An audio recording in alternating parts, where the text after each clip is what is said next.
What's going on, guys? Welcome back to Chop Toys. Another past build. This one is one of my all-time favorites. I pieced it together. It's made of a bunch of different trucks. I think the chassis and the bed are 63 or 64.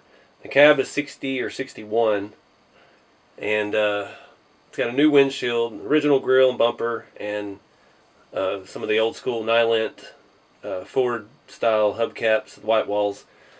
But the most important thing of this is I made it a short bed, and there's a lot of work involved in that. And there's several different ways of doing it. I've done a couple of these. You've seen my Chop 56. That was a short bed custom, and yeah, it had a really nice patina to it, and it just happened that the chassis and the bed, which I didn't really take apart, they all matched the cab really well. It's almost the exact same shade, the exact same amount of patina, and it just worked out awesome. So let me get you a closer look. It's up front. It's like I said, it's original grill and bumper, and they were really straight. I'm not even sure if I polished those at all. They were just in excellent shape. Original headlights in it. I haven't changed those out.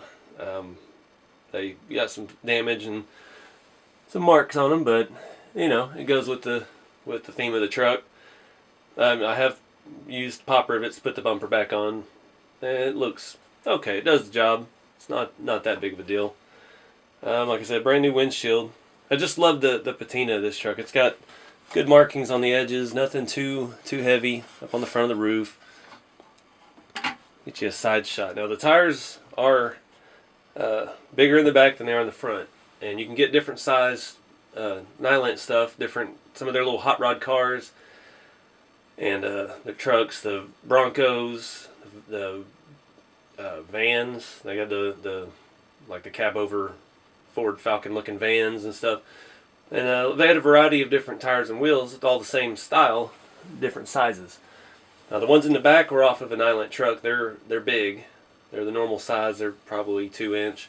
And the ones in the front are off of one of the hot rods or something. They're probably 1 3/4 inches. The toolbox is one of those gift card holders from Tractor Supply or Home Depot. You've seen them around online. Still got a bunch of those, and like I said before, they just fit perfectly in the back of these trucks without having to bolt anything. Yeah, let me flip you around the back. No tailgate on this one, but it does still have the tabs. This one I shortened the bed at the front end.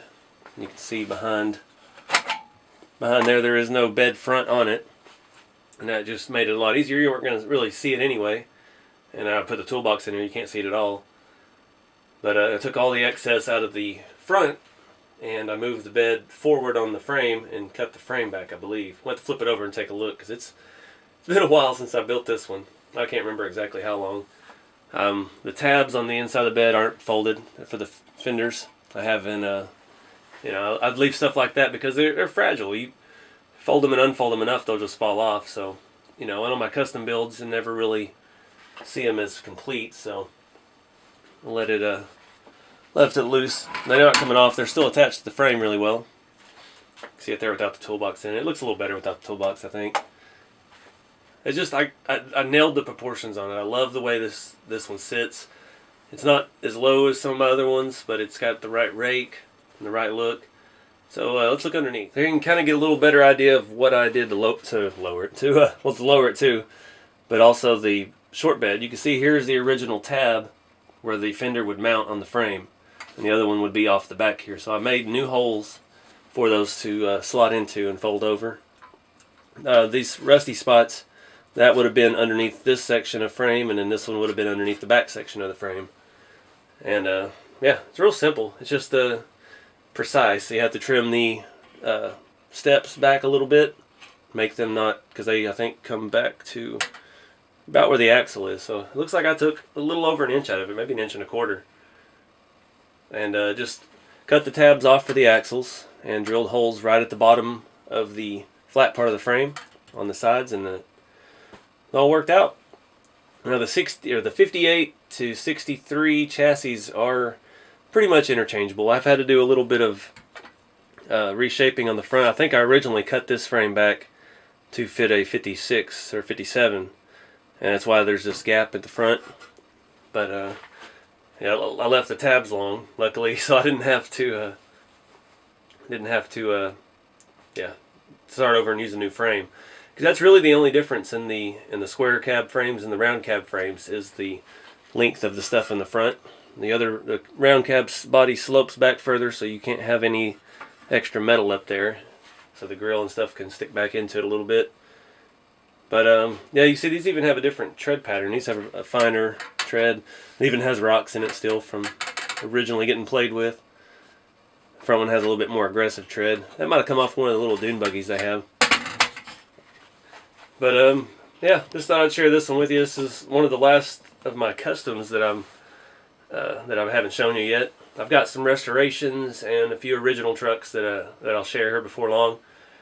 But as far as actual, chopped up toys, this is probably the last one I've got, and it's one of my favorites. It looks good.